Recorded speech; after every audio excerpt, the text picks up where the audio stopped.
Washington, D.C. Are you ready? Here we go. Please welcome the senior senator from the great state of Vermont, the Honorable Bernie Sanders.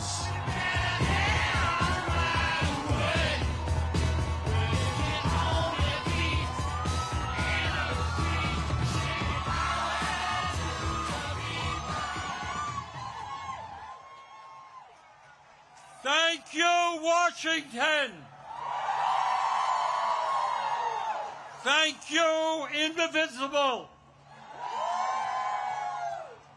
Thank you to the millions of Americans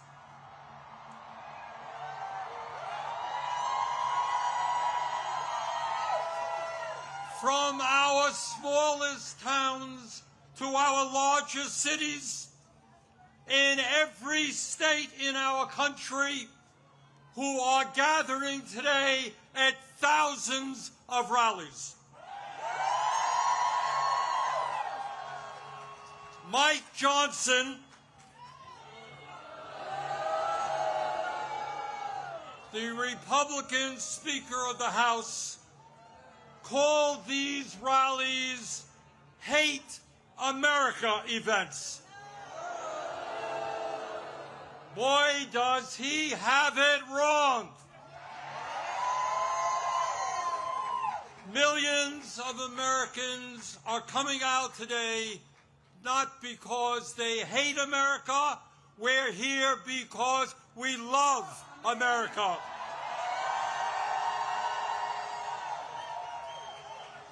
We're here because we're going to do everything we can to honor the sacrifices of millions of men and women who, over the last 250 years, fought and sometimes died to defend our democracy and our freedoms.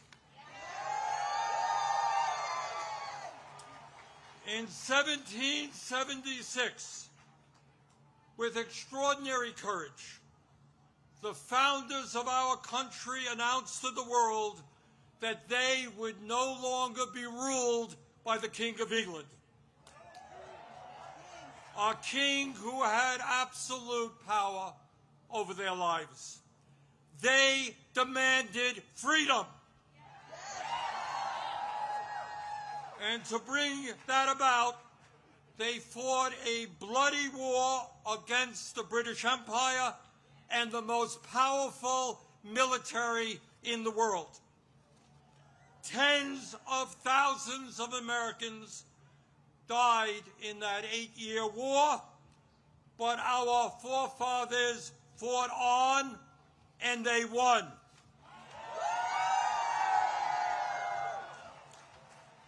And in 1789, after winning that war, they did something extraordinary. They established the first democratic form of government in modern history.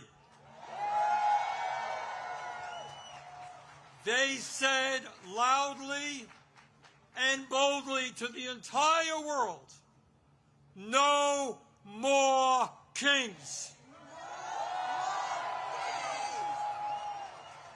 In America, they said, we, the people, will rule. And today,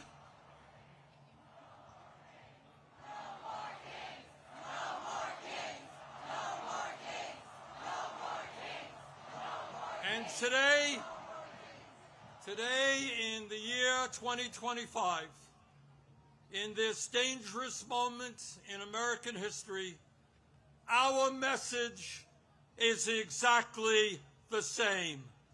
No, President Trump, we don't want you or any other king to rule us. Thank you very much, but we will maintain our democratic form of society. We will not move toward authoritarianism in America. We, the people, will rule.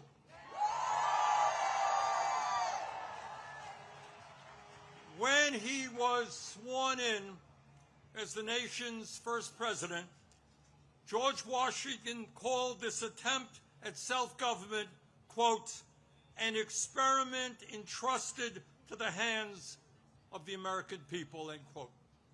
My fellow Americans, in an unprecedented way, that experiment is now in danger. It is in danger when we have a president who wants more and more power in his own hands and in the hands of his fellow oligarchs. It is in danger when we have a president who claims that peaceful protests in Portland, Oregon, or Chicago, Illinois, is an insurrection and calls in the U.S. military, and then threatens to arrest the mayors and governors who resist them. It is in danger when we have masked agents working for ICE, breaking down doors, throwing people into vans without due process, and taking them to God knows where.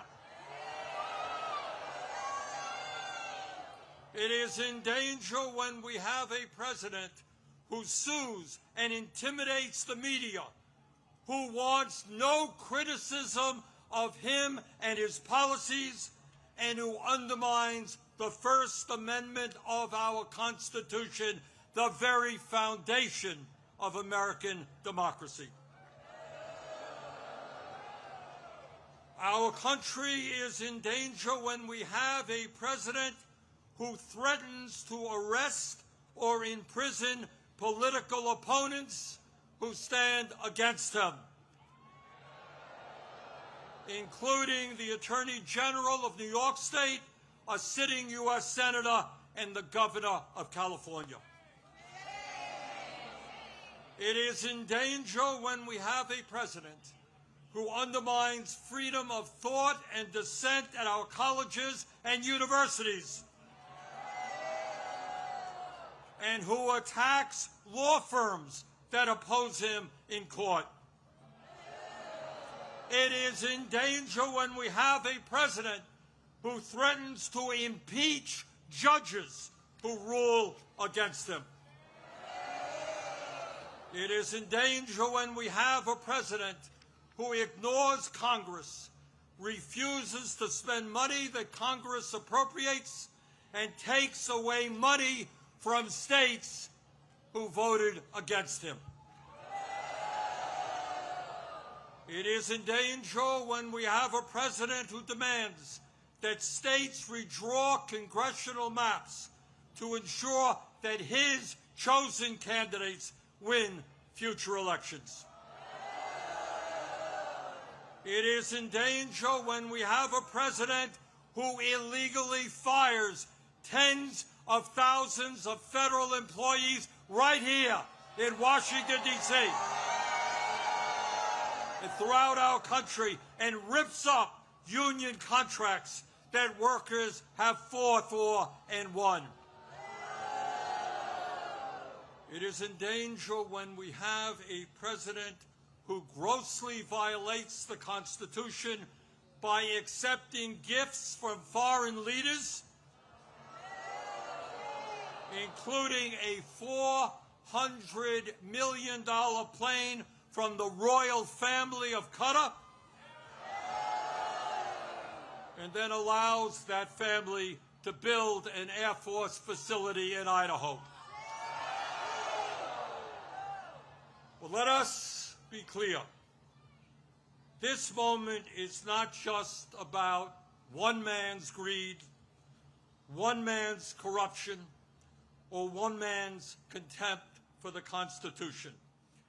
This is about a handful of the wealthiest people on earth who in their insatiable greed have hijacked our economy and our political system in order to enrich themselves at the expense of working families throughout this country. Yes, I am talking about Elon Musk, Jeff Bezos, Mark Zuckerberg, and the other multi-billionaires who were sitting right behind Trump when he was inaugurated. Remember that? The very same billionaires who funded his campaign, who have bestowed gifts upon him, and who have seen huge increases in their wealth and power since Trump took office. Yes, I am talking about the insanity of one person, Mr. Musk, owning more wealth than the bottom 52% of American households. I'm talking about the incredible injustice of the top 1% in America now owning more wealth than the bottom 93%. I'm talking about the richest people in America becoming much, much richer, while 60% of our people live paycheck to paycheck, struggling every day to pay their rent and mortgages, pay for child care and education, pay for their health care and prescription drugs, afford decent quality food for their kids, and maybe, just maybe, put aside a few bucks for their retirements. I am talking about our nation, the richest country in the history of the world, having the highest rate of childhood and senior poverty of almost any major country on earth.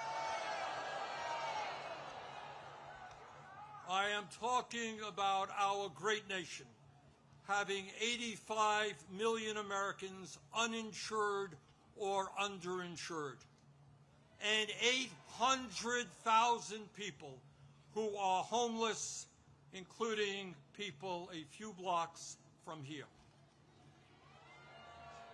All the while Mr. Musk is on his way to becoming a trillionaire. I am talking about the incredible danger of the richest people in this country pouring hundreds of billions of dollars into artificial intelligence and robotics, which in the next decade will decimate tens of millions of jobs for the American working class. I'm talking about a billionaire class who believe that they have the divine right to rule, and who not only want massive tax breaks for themselves, but who reject any form of accountability or checks on their power. My fellow Americans, we rejected the divine right of kings in the 1770s. We will not accept the divine right of oligarchs today.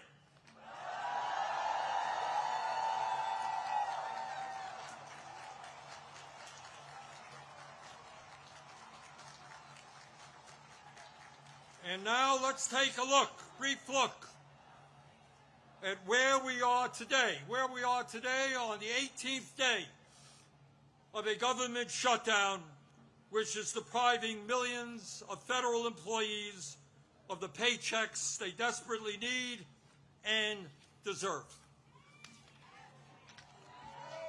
Let me cut to the chase and tell you exactly what this shutdown is all about. As a result of Trump's big, beautiful disgraceful bill, which made massive cuts to Medicaid and the Affordable Care Act. 15 million low-income and working-class Americans are going to lose the health care they desperately need to stay alive. And my friends, studies suggest that when you throw those 15 million people off of the health care they presently have, 50,000 of them will die unnecessarily every single year. 50,000 Americans will die unnecessarily every single year. But that's not all. As a result of that same terrible piece of legislation, over 20 million Americans are going to see, on average, a doubling of their health insurance premiums through the Affordable Care Act. In my state of Vermont, just the other day, people received notices from insurance companies that their health care premiums in some cases would triple or quadruple. And that is going on all over the country at a time when we already pay, by far, the highest prices in the world for health care. Millions of Americans are going to see outrageous increases in their health care premiums, which they cannot afford. And why is that happening? Why are the Republicans making a broken health care system, a dysfunctional health care system, even worse? Why are they bringing our health care system to the verge of collapse? We all know the answer. We all know the answer. It was to give $1 trillion in tax breaks to Mr. Musk, Mr. Bezos, Mr. Zuckerberg, Mr. Ellison, and the rest of the 1%. $1 trillion in cuts to Medicaid, and the ACA, $1 trillion in tax breaks for the 1%. That, my fellow Americans, is what this shutdown is all about. And let me be as clear as I can be. No, I will not vote for a budget that throws 15 million Americans off their health care.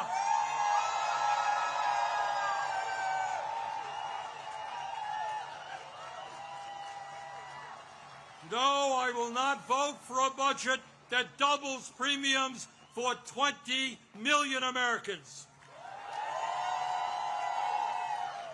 No, I will not vote for a budget that forces nursing homes, rural hospitals, community health centers to lay off staff and close their doors throughout this country.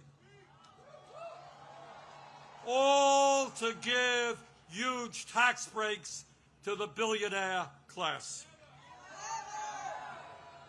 So today, right now, I say to my Republican colleagues, come back from your month-long vacation.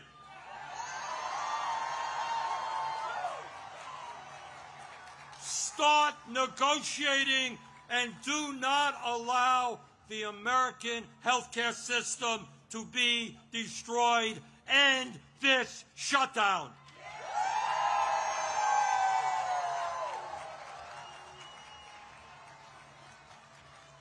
My fellow Americans, we are the greatest country in the history of the world. And when we stand together and don't allow demagogues to divide us up, there is nothing that we cannot accomplish.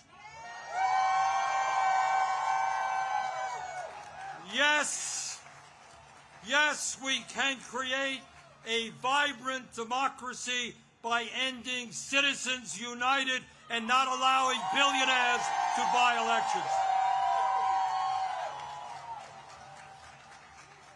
Yes, we can join the rest of the industrialized world and guarantee health care to every man, woman, and child as a human right. Yes, we can build millions of units of low-income and affordable housing and allow our younger generation to enjoy the American dream and own a home of their own. Yes, we can make public colleges and universities tuition-free and have the best child care and public school system in the entire world. Yes, we can expand Social Security so that every senior in our country can retire with dignity. Yes, we can raise the minimum wage to a living wage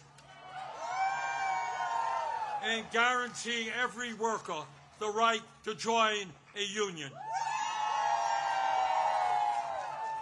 Yes, we can lead the world in transforming our energy system away from fossil fuels and create millions of good jobs as we save the planet.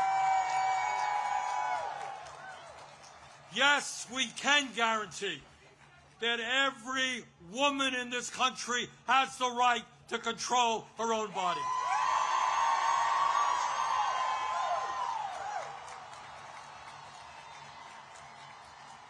Yes, we can have a foreign policy that guarantees that never again will American taxpayer dollars be used to starve children in Gaza or any place else.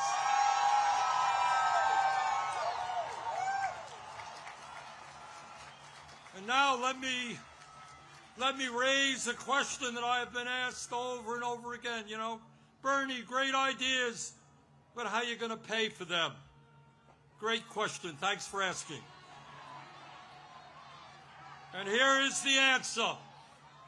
At a time when the wealthiest people in America have never, ever had it so good, at a time when billionaires are paying an effective tax rate lower than a truck driver or a nurse, yes, the top 1% and large profitable corporations will pay their fair share in taxes.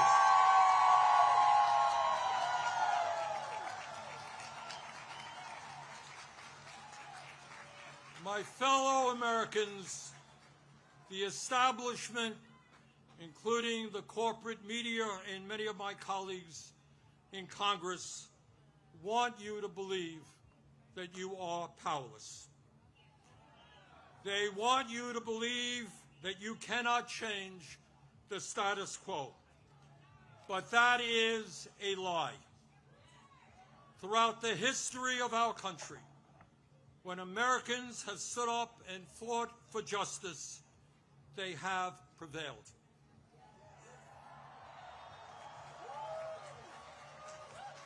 When the founders stood up to King George, they were told it was impossible, but they won.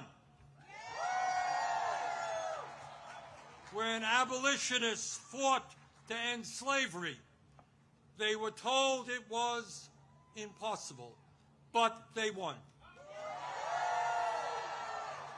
When workers organized to form unions and stood up to their bosses, they were told it was impossible, but they won. When women demanded the right to vote, they were told it was impossible, but they won. When black Americans fought to end segregation, they were told it was impossible, but they won. When the LGBT community stood up for their rights, they were told it was impossible, but they won. Brothers and sisters, they did it then. We can and will do it now. And how do I know? How do I know that we will succeed? Take a look at this huge crowd right here in our nation's capital. But it is not just here, as I understand it. Today, October 18th, 2025, there are more people out on the streets in more communities all over our country than we have ever seen in American history.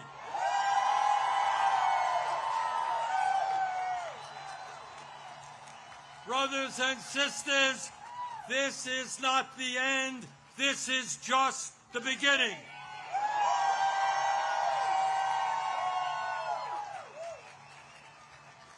Together, when we stand united, when we don't allow Trump or anybody else to divide us up by the color of our skin or where we were born or our sexual orientation, when we stand together, we will create the kind of nation that you and I know we can become. We can and will create a nation devoted to freedom, justice, and democracy. Thank you all very much.